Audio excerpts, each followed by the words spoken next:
Bismillahirrahmanirrahim. Latajidanna asyaddan nasi adawatan lilladzina amanul yahuda walladzina asyraku walatajidanna aqrabahum mawaddatan lilladzina amanul ladzina qalu inna nasara dzalika bi'anna minhum qissisina wa ruhbana wa annahum la yastakbirun. La tajidanna asyaddan nasi adawatan, sesungguhnya kamu akan mendapati paling keras manusia permusuhannya. Lilladzina amanu, kepada orang-orang yang beriman, al-Yahuda, yaitu orang Yahudi Mekah. Walladzina asyraku, dan orang-orang yang menyekutukan Allah.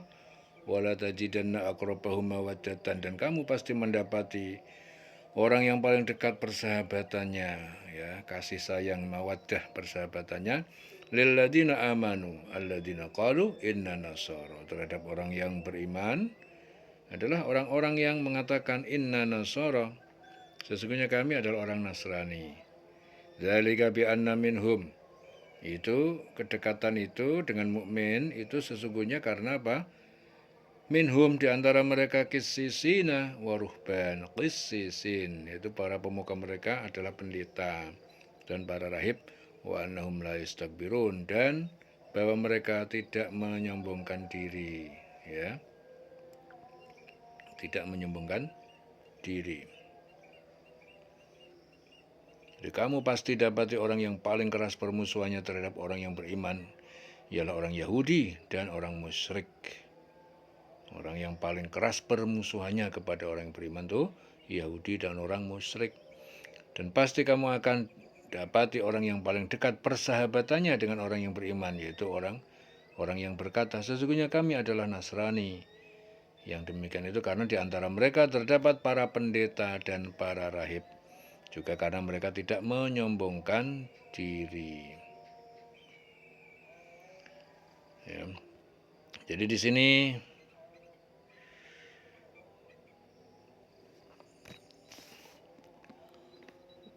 wa idza sami'u ma unzila ila rasul, apabila mereka mendengar Al-Quran yang diturunkan kepada Rasul Muhammad, taro ayunahum tafidu minad dam'i, ya, kamu lihat mata mereka bercucuran air mata, mimma arafu minal haqq, karena apa yang mereka ketahui dari kebenaran. Yaquluna rabbana amanna, mereka berkata, Tuhan kami beriman, faktubna, maka catatlah kami ma'asyahidin, bersama para syahidin, para saksi.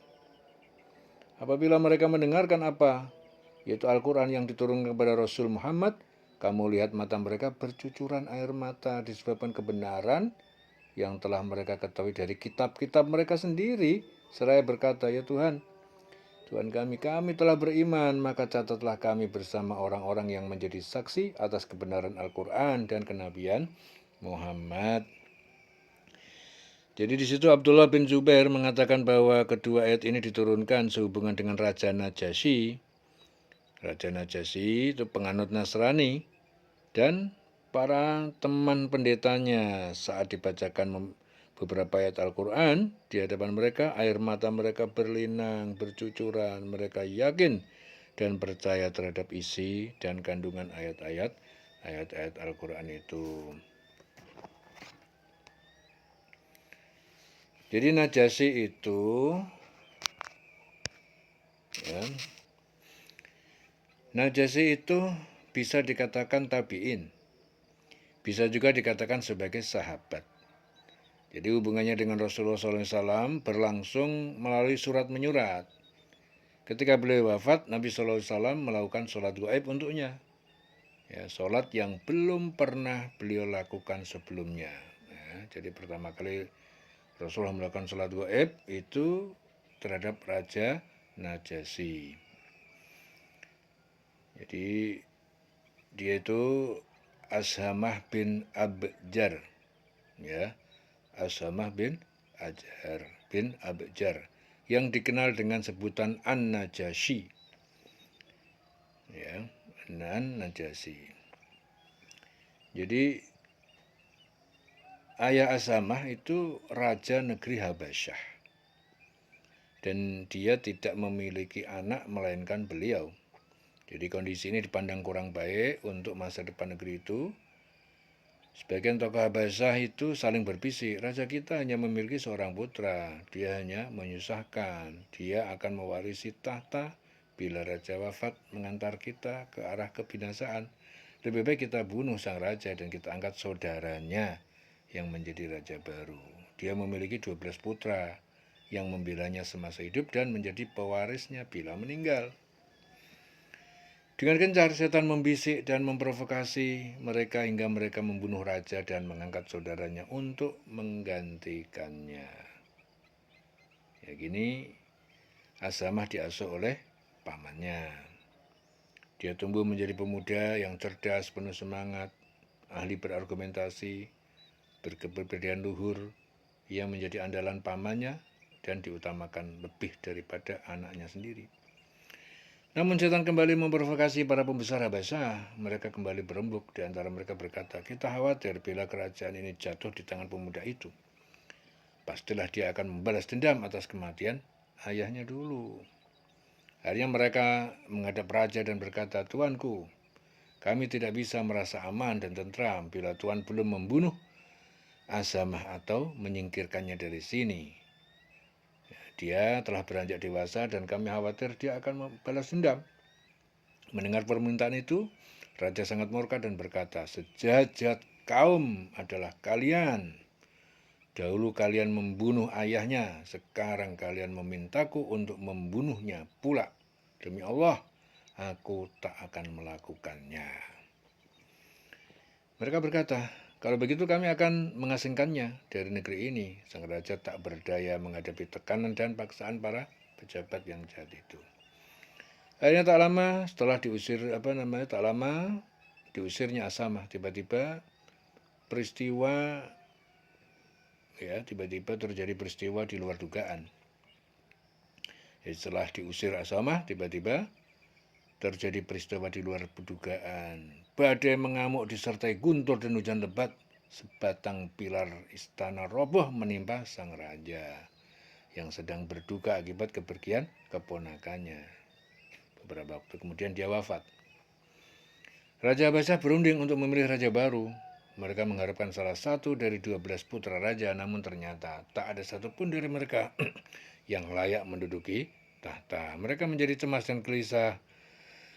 Terlebih setelah mendapati bahwa negeri-negeri tetangga menunggu kesempatan untuk menyerang. Kemudian ada salah satu di antara mereka berkata, demi Allah, tak ada yang patut menjadi pemimpin kalian kecuali pemuda yang kalian usir itu. Jika kalian memang peduli dengan negeri Habasyah, carilah dia dan pulangkanlah dia. Mereka pun bergegas mencari Asamah dan membawanya pulang ke negerinya. Lalu mereka meletakkan mahkota di atas kepalanya dan membaiatnya sebagai raja. Mereka memanggilnya dengan Najasyi. Dia memimpin negeri secara baik dan adil. Kini Habasyah diliputi kebaikan dan keadilan setelah sebelumnya didominasi oleh kezaliman dan kejahatan. Saat yang bersamaan, naiknya Najasyi menduduki takhta di Habasyah di tempat lain. Allah Subhanahu wa taala mengutus nabinya yaitu Muhammad sallallahu alaihi wasallam untuk membawa agama yang penuh hidayah dan kebenaran. Satu persatu as-sabiqun al-awwalun memeluk agama ini. Jadi orang-orang Quraisy mulai mengganggu dan menganiaya mereka ketika Mekah sudah terasa sesak bagi kaum muslimin karena gencarnya tekanan-tekanan musyrikin Quraisy. Rasulullah SAW bersabda, di negeri Habasyah bertakhta seorang raja yang tidak suka berlaku zalim terhadap sesama. Pergilah kalian ke sana dan berlindunglah di dalam pemerintahannya. Sampai Allah Subhanahu wa taala membukakan jalan keluar dan membebaskan kalian dari kesulitan ini. Maka berangkatlah rombongan muhajirin pertama dalam Islam yang berjumlah 80 orang ke Habasyah. Di negeri baru itu, mereka mendapatkan ketenangan dan rasa aman, bebas menikmati manisnya takwa dan ibadah tanpa gangguan. Akan tetapi pihak Quraisy tidak tinggal diam. Setelah mengetahui bahwa kaum muslimin bisa hidup tenang di Habasah, mereka segera berunding menyusun makar untuk menghabisi kaum muhajirin atau menarik mereka kembali ke Mekah. Mereka mengirim 2 orang utusan kepada Najasyi di Habasah. Keduanya orang pilihan yang pandai berdiplomasi, yaitu Amr bin As. Amr bin As. Ya, Amr bin As dan Abdullah bin Abi Rabi'ah. Mereka berangkat dan membawa hadiah-hadiah dalam jumlah besar untuk Raja Najasyi dan para pejabat tinggi Habasyah yang dikenal menyukai barang-barang dari Mekah. Sampainya di Habasyah, keduanya terlebih dahulu menjumpai para pejabat sambil menyuap mereka dan dengan hadiah-hadiah yang dibawa, keduanya berkata, negeri Anda telah tinggal sejumlah pengacau dari kota kami. Mereka keluar dari agama nenek moyang dan memecah belah persatuan kami. Maka jika nanti kami menghadap Najasyi dan membicarakan masalah ini, kami mohon Anda semua mendukung kata-kata kami untuk menentang agama mereka tanpa bertanya. Ya, kami adalah kaum mereka. Kami lebih mengenal siapakah mereka dan mengharapkan agar kalian sudi menyerahkan mereka kepada kami. Setelah memilih saat yang tepat, Amr bin As dan Abdullah bin Abi Rabi'ah menghadap Najasyi. Mereka terlebih dahulu sujud menyembah seperti biasa dilakukan orang Habasyi. Ya, Najasyi menyambut keduanya dengan baik karena sebelumnya dia telah mengenal Amr bin As. Kemudian tokoh Quraisy itu memberikan hadiah-hadiah yang indah disertai titipan salam dari pemuka Quraisy yang dipimpin Abu Sufyan. Raja Najasyi menghargai hadiah-hadiah pemberian mereka. Kemudian Amr bin As mulai bicara. Tuan, telah tiba di negeri Anda beberapa orang pengacau dari kaum kami. Mereka telah keluar dari agama kami dan tidak pula menganut agama Anda. Mereka mengikuti agama baru yang kami tidak mengenalnya, begitu pula Anda. Ya, kami berdua diutus oleh pemimpin kaum kami untuk meminta agar tuanku mengembalikan mereka kepada kaumnya, karena kaumnya lah yang lebih tahu akibat yang dimunculkan oleh agama yang baru itu, berupa fitnah dan kekacauan yang mereka timbulkan. Najasyi menoleh kepada para penasihat istana dan meminta pendapat mereka. Mereka berkata, benar tuanku, kita tidak tahu tentang agama baru itu dan tentunya kaum mereka lebih paham akan hal itu daripada kita.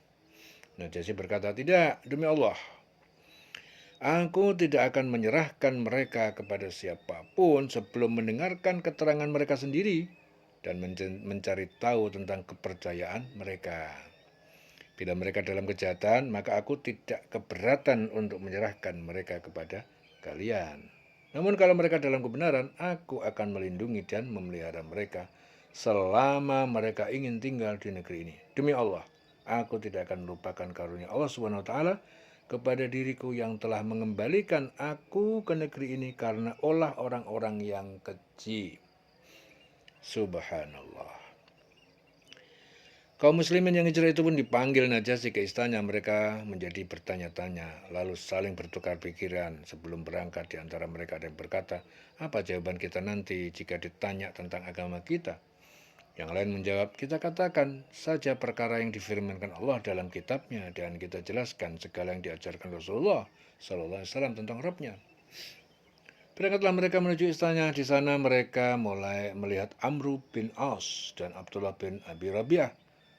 Sementara uskup-uskup Najasyi duduk berkeliling dengan pakaian kebesaran mereka, dengan kitab-kitab yang terbuka di tangan. Kaum muslimin duduk di tempat yang telah disediakan. Setelah memberi salam secara Islam, Amr bin As menoleh kepada mereka dan bertanya, mengapa kalian tidak sujud kepada raja? Mereka pun menjawab, kami tidak sujud kecuali kepada Allah Subhanahu wa Ta'ala. Ya, di sini Amr bin As kecelek, ingin mengadu domba. Ya, mengapa kalian tidak sujud kepada raja? Mereka pun menjawab, kami tidak sujud kecuali kepada Allah Subhanahu wa Ta'ala. Najasyi langsung menggeleng-gelengkan kepala karena kagum dengan jawaban itu. Bukan malah marah, malah menggeleng-gelengkan kepala kagum dengan jawaban itu. Akhirnya dia memperhatikan mereka dengan pandangan simpati lalu berkata, "Apa sebenarnya agama yang kalian anut? Kalian meninggalkan agama nenek moyang kalian dan tidak pula mengikuti agama kami." Setelah memohon izin, Ja'far menjawab, "Wahai raja, sesungguhnya kami sama sekali tidak menciptakan agama baru. Akan tetapi Muhammad bin Abdullah telah diutus oleh Rabb-Nya untuk menyebarkan agama dan petunjuk yang benar serta mengeluarkan kami dari kegelapan menuju cahaya yang terang benderang. Pada awalnya kami adalah kaum yang hidup dalam kebodohan. Kami menyembah api, memutuskan hubungan keluarga, memakan bangkai, berlaku zalim, tidak menyayangi tetangga, dan yang kuat selalu menekan yang lemah. Dalam kondisi demikian Allah SWT mengutus Rasul yang kami ketahui asal-usulnya. Kami percayai kejujurannya, amanah, dan kesuciannya untuk menyuruh kami kepada Allah SWT dan mengajak kami melakukan ibadah dengan mengesahkannya. Dia memerintahkan agar kami menegakkan sholat, membayar zakat, berpuasa di bulan Ramadan, dan meninggalkan menyembah terhadap berhala dan batu-batu. Beliau memerintahkan kepada kami agar senantiasa jujur dalam berbicara, menunaikan amanah, menyambung persaudaraan, dan menghargai darah. Beliau melarang kami berzina, bersaksi palsu, dan memakan harta anak yatim. Maka kami beriman dan mengikuti risalahnya, serta menjalankan petunjuk yang beliau bawa. Sekarang, kami hanya beribadah kepada Allah saja. Tiada sekutu baginya, mengharamkan segala sesuatu yang diharamkan bagi kami dan menghalalkan segala sesuatu yang dihalalkan. Akan tetapi kaum kami memusuhi dan menyiksa kami agar kami kembali kepada agama nenek moyang, agar kami kembali menyembah patung-patung berhala setelah menyembah kepada Allah SWT. Mereka berlaku zalim dan menghalangi kami menjalankan agama, sehingga kami lari kemari untuk mencari tempat berlindung. Kami memilih negeri Anda dengan harapan tidak mendapatkan perlakuan yang zalim di sini. Najasyi bertanya kepada Ja'far bin Abi Thalib, "Apakah kalian membawa sesuatu yang dibawa oleh Nabi tentang Rabb-Nya?" Beliau menjawab, "Ya, ada." Najasyi berkata, "Tolong bacakan kepada kami." Lalu Ja'far membacakan surah Maryam. "Wadhkur fil kitabi Maryam idzin tabadat min ahliha makanan syarqiyya fattakhadat min dunihim hijaban فأرسلنا إليها روحنا فتمثل لها بشرا سويا قالت إني أعوذ بالرحمن منك إن كنت تقيا قال إنما أنا رسول ربك لأهب لك غلاما زكيا قالت أنى يكون لي غلام ولم يمسسني بشر ولم أك بغيا قال كذلك قال ربك هو علي هين ولنجعله آية للناس ورحمة منا وكان أمرا مقضيا فحملته فانتبذت به مكانا قصيا فحملته فانتبذت به مكانا قصيا فحملته فانتبذت به مكانا قصيا فأجاءها المخاض إلى جذع النخلة قالت يا ليتني مت قبل هذا وكنت نسيا منسيا فناداها من تحتها ألا تحزني قد جعل ربك تحتك سريا. Dan diceritakanlah kisah Maryam di dalam Al-Quran, yaitu ketika ia menjauhkan diri dari keluarganya ke suatu tempat di sebelah timur, maka ia mengadakan tabir yang melindunginya dari mereka. Lalu kami mengutus ruh kami kepadanya, maka ia menjelma di hadapannya dalam bentuk manusia yang sempurna. Maryam berkata, "Sesungguhnya aku berlindung kepada Rabb yang Maha Pemurah jika kamu seorang yang bertakwa." Akhirnya Jibril berkata, "Sesungguhnya aku ini adalah utusan Rabbmu untuk memberimu seorang anak laki-laki yang suci, Maryam berkata, bagaimana akan ada bagiku seorang anak laki-laki sedang tidak pernah manusia pun menyentuhku dan aku bukan seorang penjina. Jibril berkata, demikianlah Rabbmu. Hal itu adalah mudah bagiku dan agar dapat kami menjadikannya suatu tanda bagi manusia dan sebagai rahmat dari kami. Dan hal itu adalah suatu perkara yang sudah diputuskan. Maka Maryam mengandungnya. Lalu ia menyisihkan diri dengan kandungannya itu ke tempat yang jauh. Maka rasa sakit akan melahirkan anak memaksa ia bersandar pada pohon kurma. Ia berkata, aduhai alangkah baiknya aku mati sebelum ini dan aku menjadi sesuatu yang tidak berarti lagi dilupakan. Maka Jibril menyerunya ke tempat yang rendah. Dari tempat yang rendah, janganlah kamu bersedih hati, sesungguhnya Rabbmu telah menjadikan anak sungai di bawahmu. Sesungguhnya Rabbmu telah menjadikan anak sungai di bawahmu.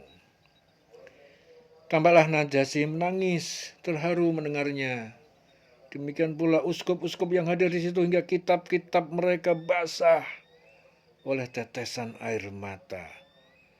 Najasyi berkata kepada utusan Quraisy itu, apa yang mereka bacakan kepada kami dan apa yang dibawa oleh Isa alaihissalam berasal dari sumber yang sama. Demi Allah, aku tidak akan menyerahkan mereka sama sekali kepada kalian selama aku masih hidup. Kemudian dia bangkit dari singgasananya dan pertemuan itu pun bubar. Keluarlah Amru ibnu As dan gusar. Ia berkata kepada kawannya, demi Allah, aku akan menghadap Najasyi lagi besok. Aku akan katakan sesuatu yang bisa membangkitkan amarahnya sampai ke dasar hatinya sehingga ia menghabisi mereka. Abdullah bin Abi Rabi'ah yang lunak sikapnya berusaha mencegah, janganlah engkau melakukannya. Wahai Amru, bagaimanapun mereka masih sanak famili kita meskipun berbeda paham dengan kita.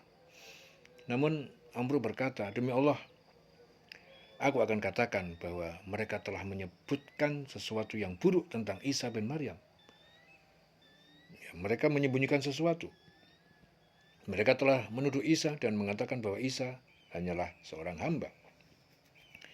Sesuai yang direncanakan esok harinya, Amr bin As menghadap Najasyi dan berkata, Tuanku, kemarin mereka telah menguraikan sesuatu tetapi menyembunyikan banyak hal lainnya. Mereka juga mengatakan bahwa Isa adalah hamba. Kaum muslimin kembali dipanggil ke istana. Mereka ditanya, apa yang kalian katakan tentang Isa bin Maryam? Ja'far menjawab, kami mengatakan sebagaimana yang dikatakan oleh Nabi Muhammad SAW. Najasyi berkata, bagaimana katanya? Ja'far menjawab, beliau berkata bahwa Isa adalah hamba dan utusan Allah. Dia merupakan kalimatullah yang diletakkan pada diri Maryam, seorang perawan suci. Najasyi berkata, demi Allah, tidak ada pendapat kalian yang salah tentang Isa alaihissalam seujung rambut pun. Subhanallah. Terdengar bisikan-bisikan para uskup yang terkesan mengingkarinya. Najasyi memandang mereka dengan tajam lalu berkata tegas, aku tidak akan peduli dengan apa yang kalian bisikkan. Beliau berkata kepada Ja'far dan kawan-kawannya, kalian boleh tinggal dengan aman di negeriku. Ya, kalian boleh tinggal dengan aman di negeriku. Barang siapa berani mengganggu kalian, akan aku tindak dengan tegas. Aku tidak sudi disuap dengan segunung emas untuk mengganggu seorang pun di antara kalian. Beliau perintahkan dengan pengawalnya, kembalikan hadiah-hadiah dari Amr bin As dan kawannya itu. Aku tidak membutuhkannya. Allah tidak menerima suap dariku. Ya, Allah tidak menerima suap dariku ketika aku dikembalikan ke negeriku. Untuk apa aku menerima suap dari mereka? Hampir saja terjadi pertumpahan darah ya dengan keputusan Najasyi. Negeri Habasyah bergolak. Para uskup yang tidak puas dengan keputusan itu menyebarkan isu bahwa Najasyi telah meninggalkan agamanya dan mengikuti agama baru. Mereka juga menghasut rakyat agar menggulingkan rajanya. Beberapa lama rakyat Habasyah diguncang oleh dilema besar. Bahkan beberapa orang ingin membatalkan baiatnya kepada Najasyi. Melihat hal itu, Najasyi mengabarkan situasi negeri kepada Ja'far bin Abi Thalib dan menyerahkan 2 buah kapal. Setelah siap menghadapi para pembangkang, dikatakan kepada kaum muslimin, naiklah kalian ke kapal itu, amati perkembangannya. Bila aku kalah, pergilah kemana kalian suka. Subhanallah. Akan tetapi kalau aku menang, kalian boleh kembali ke perlindungan seperti semula. Selanjutnya Najasyi mengambil selai kulit kidang dan menuliskan di atasnya, aku bersaksi bahwa tidak ada ilah yang berhak disembah kecuali Allah, dan Muhammad adalah hamba dan utusan Allah yang terakhir. Aku juga bersaksi bahwa Isa adalah hamba Allah dan utusannya. Ruhnya dan kalimatnya ditiupkan kepada Maryam. Dipakainya tulisan itu di dada. Kemudian dia mengenakan pakaian perangnya dan pergi bersama prajuritnya. Berdirilah Najasyi menghadapi para penentang-penentangnya. Dia berkata, wahai rakyat Habasyah, katakanlah, bagaimana perlakuanku terhadap kalian? Mereka menjawab, sangat baik, tuanku. Najasyi berkata, lalu mengapa kalian menentangku? Mereka berkata, karena Anda telah keluar dari agama kita dan mengatakan bahwa Isa adalah seorang hamba. Najasyi berkata, bagaimana menurut kalian sendiri? Mereka menjawab, dia adalah putra Allah. Maka Najasyi mengeluarkan tulisan yang dipakainya di dada, diletakkan di atas meja dan berkata, aku bersaksi bahwa Isa bin Maryam tidaklah lebih dari yang tertulis di sini. Di luar dugaan, ternyata rakyat menerima dengan senang pernyataan Najasyi. Mereka membubarkan diri dan lega. Bubar lagi mereka. Ya, buyar rencana-rencana jahat mereka. Rasulullah SAW semakin percaya kepada Najasyi. Penghargaan Najasyi terhadap muhajirin yang datang ke negerinya dan membuat mereka aman. Ya,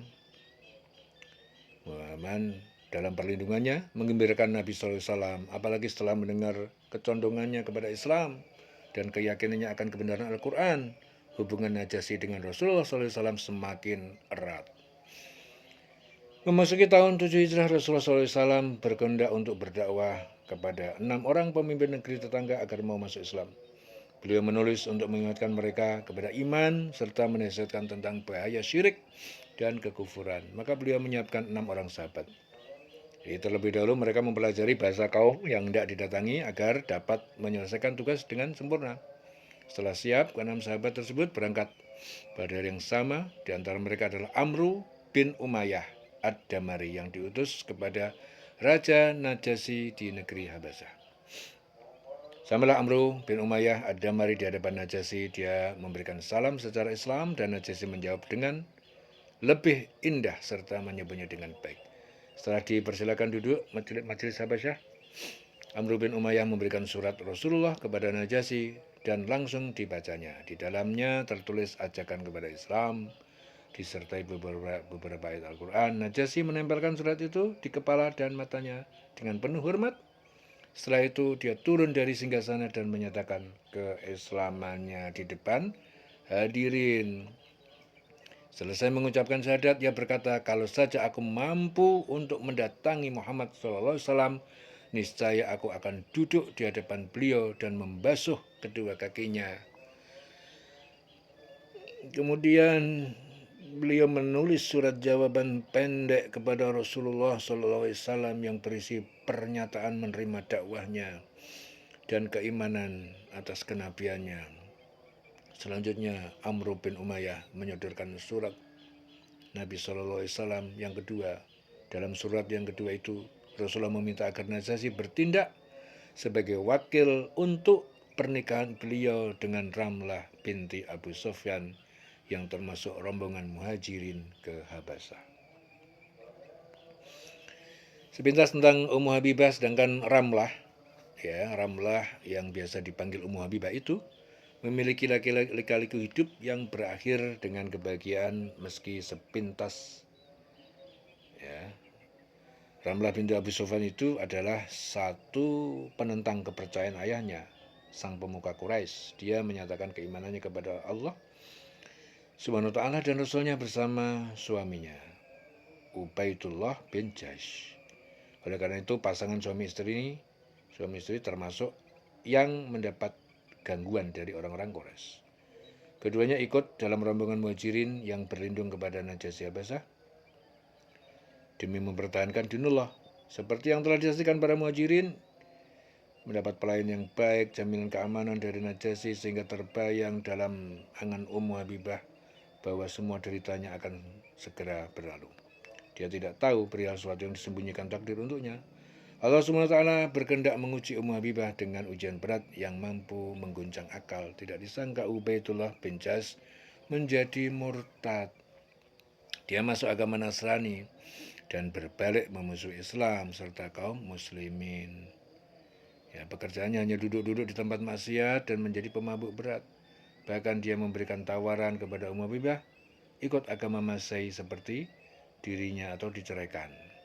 Di hadapan Ummu Habibah ada 3 pilihan yang sulit. Pertama, mengikuti suami yang menjadi orang Nasrani dan yang demikian itu dia akan dikutuk di dunia dan akhirat. Kedua, kembali kepada ayahnya di Mekah yang masih hidup dalam kemusyrikan. Yang ketiga, tetap di Habasah seorang diri dalam pengasingan bersama putrinya, yaitu Habibah. Akhirnya beliau mengutamakan ridha Allah SWT atas segala masalah dan bertekad tetap tinggal di Habasah bersama Muhajirin lainnya sampai Allah SWT menunjukkan jalan keluar.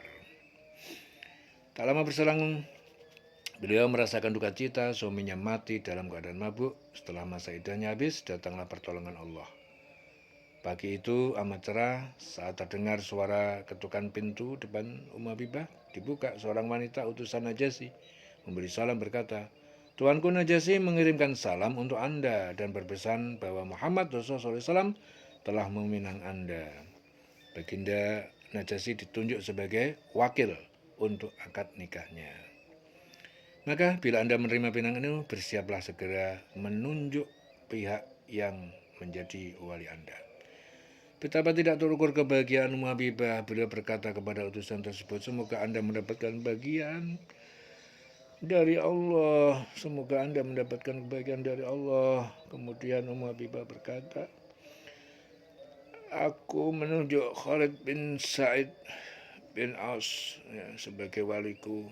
Betapa tidak terukur kebahagiaan Ummu Habibah. Beliau berkata kepada utusan tersebut, "Semoga Anda mendapatkan kebahagiaan dari Allah. Semoga Anda mendapatkan kebahagiaan dari Allah." Kemudian Ummu Habibah berkata, "Aku menunjuk Khalid bin Sa'id bin Aus sebagai waliku, karena dialah kerabatku yang terdekat di negeri ini." Begitulah. Dari istana Najasyi tampak semarak, seluruh sahabat yang ada di Habasah hadir untuk menyaksikan pernikahan Ummu Habibah dengan Rasulullah SAW. Setelah segala siap, Najasyi mengucapkan tahmid berkata, "Amma ba'du, saya penuhi permintaan Rasulullah Sallallahu Alaihi Wasallam untuk menikah dengan Ramlah bin Abu Sufyan. Saya berikan mahar sebagai wakil Rasulullah berupa 400 dinar emas berdasarkan sunnatullah dan sunnah Rasulnya." Khalid bin Sa'id bin As, wakil wali Ummu Habibah berkata, "Saya terima permintaan Rasulullah dan saya nikahkan Ramlah binti Abu Sufyan yang memberi saya perwakilan dengan Rasulullah. Semoga Allah SWT memberkahi Rasul dan istrinya." Kerinduan tak berjumpa Rasulullah SAW. Kemudian Najasyi mempersiapkan 2 buah kapal untuk mengantarkan Ummul Mukminin Ramlah bin Abu Sufyan dan putrinya Habibah beserta sisa-sisa kaum muslimin yang ada di Habasah. Sejumlah rakyat Habasah yang beriman kepada Allah dan Rasulnya turut bersama mereka. Mereka rindu untuk berjumpa langsung dengan Nabi Muhammad Sallallahu Alaihi Wasallam. Dan sholat di belakang beliau, rombongan tersebut dipimpin Ja'far bin Abi Thalib. Najasyi juga memberikan hadiah kepada Ummu Habibah berupa wewangian mahal milik istri-istrinya, juga beberapa bingkisan untuk Rasulullah. Di antaranya ada 3 batang tongkat Habasah yang terbuat dari kayu-kayu pilihan. Di kemudian dari tongkat itu dipakai oleh beliau sendiri dan yang lain dihadiahkan kepada Umar bin Khattab dan Ali bin Abi Thalib. Bilal selalu membawanya bila berjalan di muka Rasulullah SAW.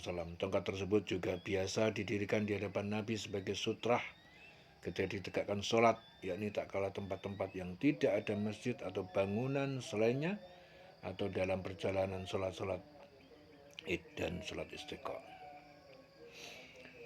Pada masa kekhalifahan Abu Bakar As-Siddiq, Bilal yang memegang tongkat itu.